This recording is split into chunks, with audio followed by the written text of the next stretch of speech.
As legend goes, to become a skinwalker, you must attain priesthood, and then kill a member of your own family. Then, and only then, can you gain the powers to shapeshift. Then, and only then, are you a true skinwalker. According to local folklore, a man had done just that. An Indian priest had supposedly not only killed one, but 5 immediate members of his family. They never caught this man. He disappeared into the woods, never to be seen again. When Jason and Alex set out for their camping trip, they knew all the old legends. They laughed at the idea that a skinwalker would come get them if they trespassed on the old Indian land, the same land that the supposed murders had taken place. And why should they believe the legends? A man becoming a beast was probably the most ridiculous thing you could imagine. Jason and Alex are brothers.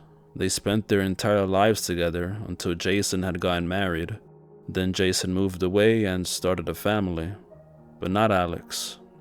Alex stayed in their hometown, tending to their parents, making an honest living off the land, and tried to be a good person. Alex had succeeded at this. He hadn't broken a commandment in years and was well on his way, well, in his own mind, to heaven.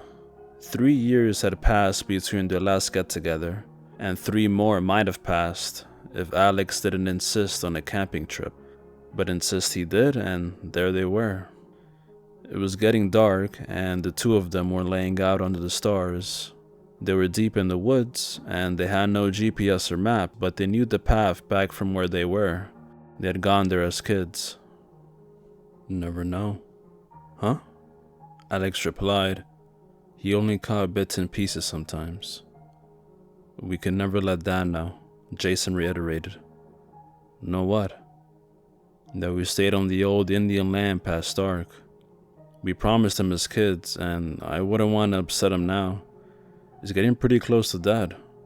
If we started an argument now, we may not resolve it in time for, Just don't tell him or Ma, okay? Okay, no problem. They both were silent for a while, until up creeped a small raccoon. Well, look at that, Alex called as he pointed towards the critter. It stared at them for several minutes, not moving, not attempting to flee when they motioned towards it. It stayed almost perfectly still, and then finally it left. Minutes later came a deer.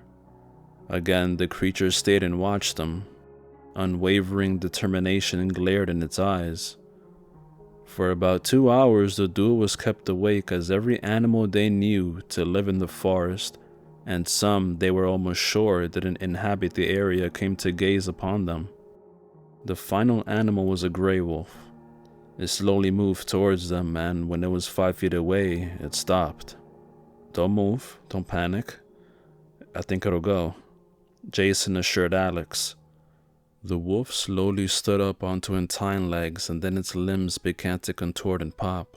Horror slid over Jason and Alex's faces as they saw the fur tear open, revealing light brown flesh underneath. Finally, they gazed upon what looked like a man with a wolf head. The skull of the wolf split open like a melon, the fur sliding off it, the bone chipping and falling like a fragile eggshell. And in its place, slowly grew out the head of a man.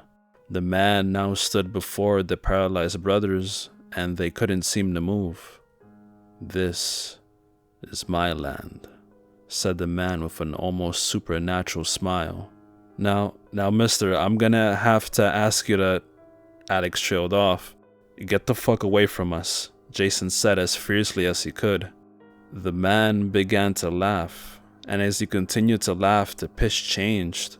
It grew deeper from that of a man to that of a demon, and soon it sounded as if Satan himself was yelling out at them.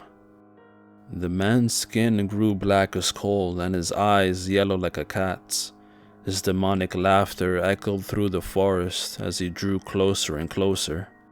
The brothers, being unarmed, they had no choice other than to flee, and that's what they did. They ran as fast as they could, except instead of out to their cars, they were cornered into running deeper into the woods. For hours they seemed to play cat and mouse. Several times animals they passed would burst open in a grotesque manner, revealing the deranged man, but they continued to run.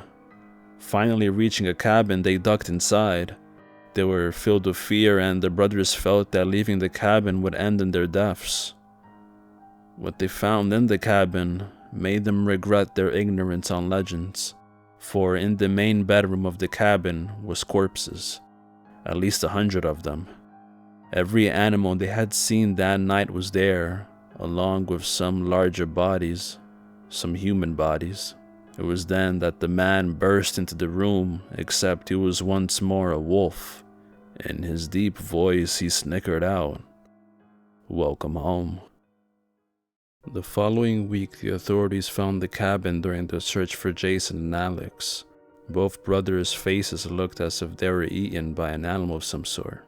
6 days later, a security camera several states over caught Alex filling up a car with gas. Several eyewitnesses also reported seeing the dead man, and on nearly all accounts, he was seen smiling a wide, toothy, unnatural grin.